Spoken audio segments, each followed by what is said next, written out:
بسم اللہ الرحمن الرحیم۔ ہم نے فعل کی 5 علامتیں پڑھی تھی۔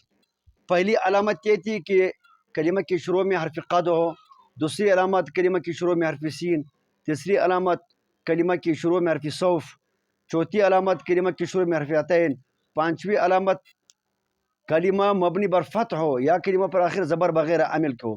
یہ 5 علامتیں ہم نے پڑھی تھی۔ اب آگے جو ہے چھٹی علامت فعل کی ہے کہ کلمہ کے آخر میں الف ضمیر فاعل کی ہو، الف ضمیر فاعل کی ہو۔ مثال ہے ضربا، ضربا۔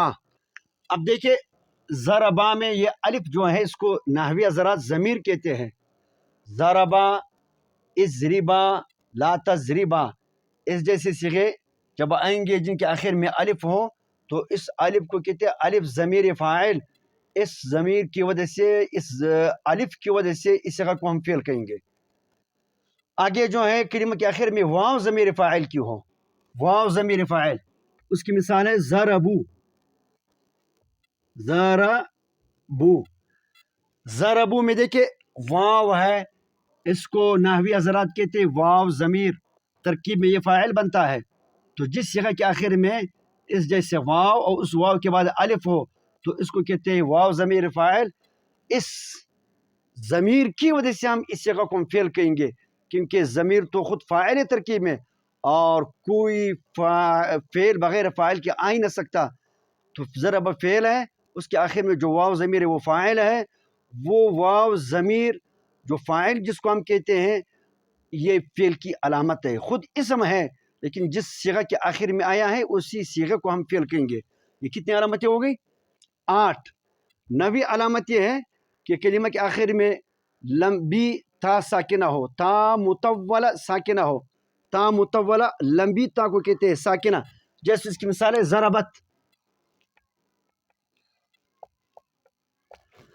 اب دیکھیے ضربت کے اندر تا ہے، ساکن ہے، اس کو کہتے ہیں تا مطولہ ساکنہ۔ یہ ترکیب میں کچھ بھی نہیں بنتا، یہ تا حرف ہے، اس صیغہ کے اندر ہی کہ معنی جو ہے مستتر ہے، وہ فاعل ہے۔ تو اب ضربت میں یہ جو تا ہے، یہ تا اس تا کی وجہ سے ہم اس صیغہ کو فعل کہیں گے۔ یہ 9 علامت ہے۔ 10ویں علامت یہ کلمہ کے آخر میں نون مفتوح ما قبل ساکن ہو، نون مفتوح ما قبل ساکن ہو، یوں بھی کہہ سکتے ہو نون ضمیر ہو، نون ضمیر ہو۔ جیسے اس کی مثال ہے ضربنا،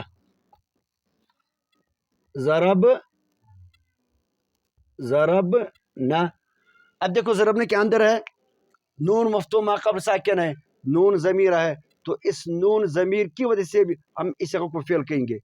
11ویں علامت یہ ہے کہ کلمہ کے آخر میں تم، تما، تن یا نا ضمیر ہوں، تم، تما، تن یا نا ضمیر۔ جیسے ضرب تم، ضرب تما، ضرب تم، ضربنا۔ 12ویں علامت ہے کلمہ کے آخر میں تا متحرکہ ہو، تا متحرکہ، اس کو اسمی بھی کہتے ہیں، تا متحرکہ اسمی ہو۔ متحرکہ معنی تا پر حرکت ہو، اسمی معنی ترکیب میں فاعل بنے۔ جیسے اس کی مثال ہے ضربت، ضربت، ضربت، ضربتے۔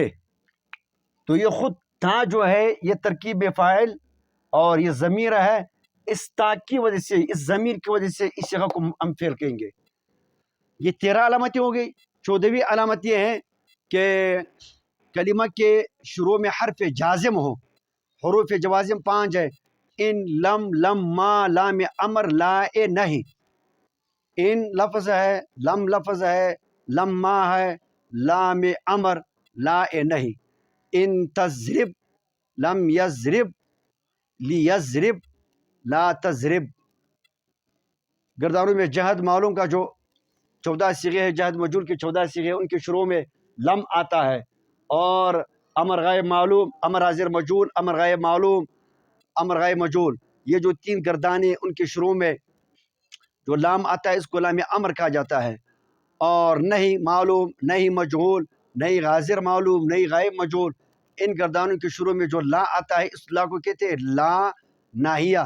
تو یہ بھی حرف جازم ہے، یہ خود حرف ہے، ان کی وجہ سے جو ہے بعد والی صیغہ کو ہم فعل کہیں گے۔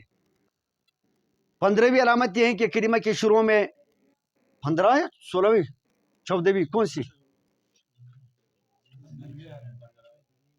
14ویں علامت کہ کلمہ کی شروع میں حرف ناصب ہو. حروف نواسب 4 ہے. ان لن کئی اذن، ان لن کئی اذن. اس کی مثال ہے لن یضربا، ان یضربا، کئی یضربا. حروف نواسب میں لن کا ایک گردان آتا ہے، یعنی وہ گردان جس کی شروع میں لن آتا ہے. فعل نفی مؤکد معلوم بلن ناصبہ تاکیدیہ. لن یضربا، لن تضربا، لن اضربا، لن نضربا. لن خود حرف ہے، لیکن جس صیغہ کے اوپر داخل ہوتا ہے اس صیغہ کو کیا کہیں گے؟ فعل کہیں گے.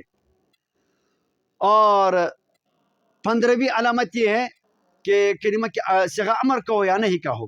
اضرب، اضربا، اضربو، اضربی، اضربا، اضربنا. اور نہیں لا تضرب، لا تضربا، لا تضربو، لا تضربی، لا تضربا، لا تضربنا. یہ نہیں کے صیغے ہیں. ویسے ان کے گردانوں میں انشاءاللہ پھر اس کی پہچان کریں گے کہ امر کا گردان، امر کی گردان کا پہچان کیسا ہوگا اور نہیں کے گردان کا پہچان کیسا ہے. 16ویں علامت یہ ہے کلمہ کے آخر میں نون تاکید ثقیلہ یا نون تاکید خفیفہ ہو. نون تاکید ثقیلہ مشدد نون کو کہتے ہیں، نون تاکید خفیفہ ساکن نون کو کہتے ہیں. اضربن، اضربن. اب دیکھو اضربن، اضربانی، اضربن، اضربن، اضربان، اضربنان. خفیفہ اضربن، اضربن، اضربن.